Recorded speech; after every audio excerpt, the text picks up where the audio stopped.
有一次，陈锡联和刘亚楼一起住，陈锡联比较胖，心比较宽，躺下就睡着了，睡着就开始打呼噜。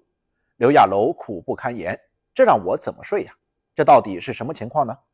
建国之后，刘亚楼担任空军司令员，陈锡联担任炮兵司令员。1951年4月，志愿军司令员彭德怀提议，军委各兵种军种司令员赶赴朝鲜开会，研究解决抗美援朝作战问题。彭大将军的命令不敢不听，陈锡联和刘亚楼都在参会之列，碰巧他们一起赶赴朝鲜。一路上两人交流工作，有说有笑，相处的还算比较愉快，甚至还经常互相开玩笑。有一天夜里行进，不巧下了大雨，路面太滑了，炮兵部队的一辆炮车不慎翻倒在路边，结果部队都堵在了公路上，大家都走不了了。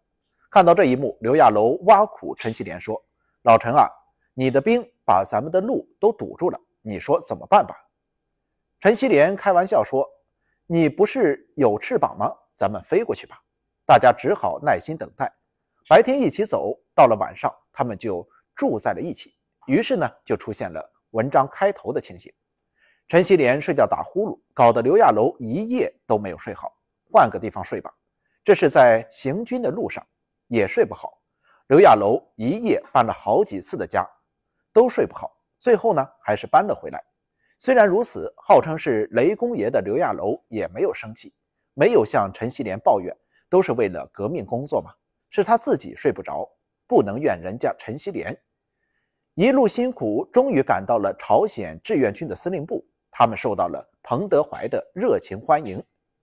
开了几天会，制定了作战方案。陈锡联和刘亚楼不便久留，商议还是一起回国。为了防止美军轰炸，他们还是夜里行车。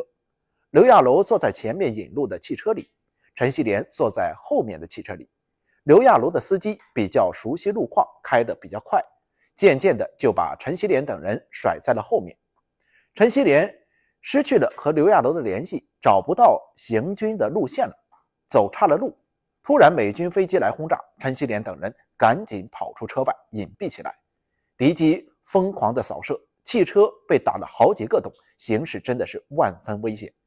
警卫员埋怨司机不熟悉路况，万一陈司令出了什么差池，让他吃不了兜着走。陈锡联却安慰大家说：“你们不要为我担心，我这个人命大，死不了，没事的。”过了一会儿，敌机飞走了，陈锡联等人才重新上路。刘亚楼已经赶到目的地了，发现不见陈锡联跟上来，他非常着急，又赶紧派人返回去寻找。